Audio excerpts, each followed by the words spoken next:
I am freelancer. Particularly in the last time, I'm working in the Nazi forced labor documentation center in Berlin-Schöneweide. Maybe only one documentation center about this topic, forced labor, in Germany, but probably in the world. I'm an independent tour guide.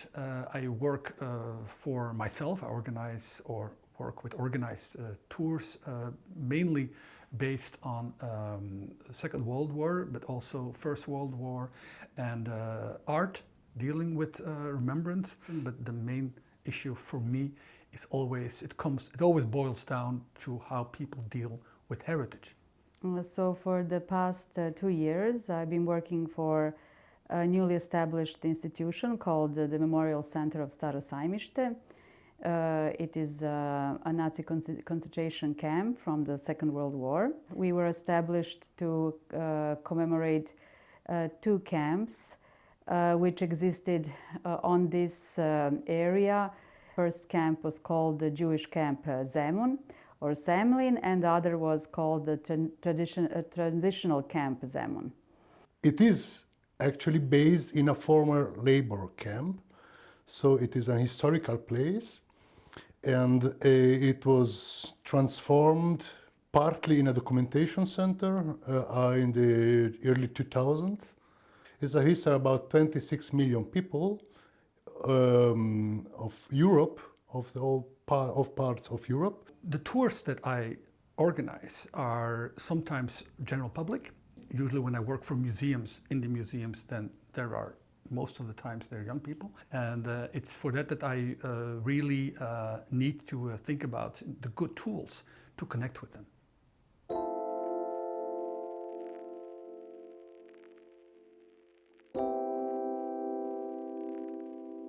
They have to adapt to the group that they are guiding.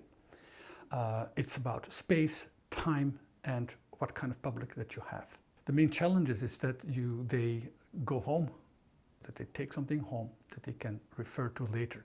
It's the most difficult thing, I think, that a tour guide can do. And let's make it very simple, maybe, that they have to have had a good time. And the main challenges are to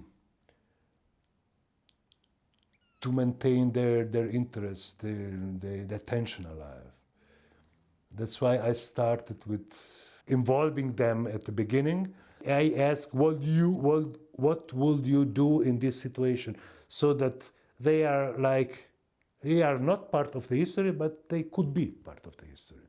Young people mostly are not very connected to this subject of history, and it's not something that most people are interested in. So having their attention is very difficult, and we are very happy when we actually receive some questions, and then we can have some kind of interaction with them. I think you have to be true to yourself. If you are just rattling away about the story that they were giving you in the museum, or that you have downloaded from Wikipedia, you're doing it completely wrong.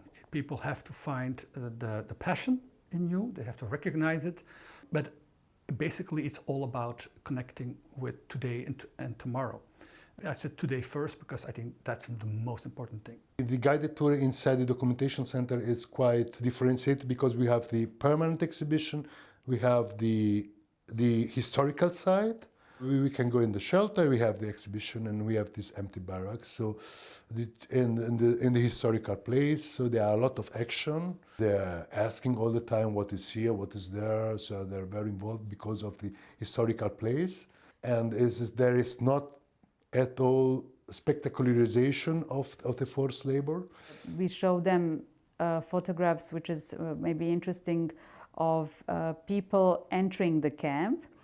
But on the other side, people are actually waiting for the tram, and they're living their life. And this is something which sometimes they're surprised. It's like for them, it's like a parallel history. My question is always, do you recognize something today? What is it still happening? And I think it's very important that we don't learn history for the history. We don't learn World War because we want to know about war. but it's to make people sensitive to what they're reading in newspapers, that these things are actually going on now still, and can maybe happen again in the country that they live.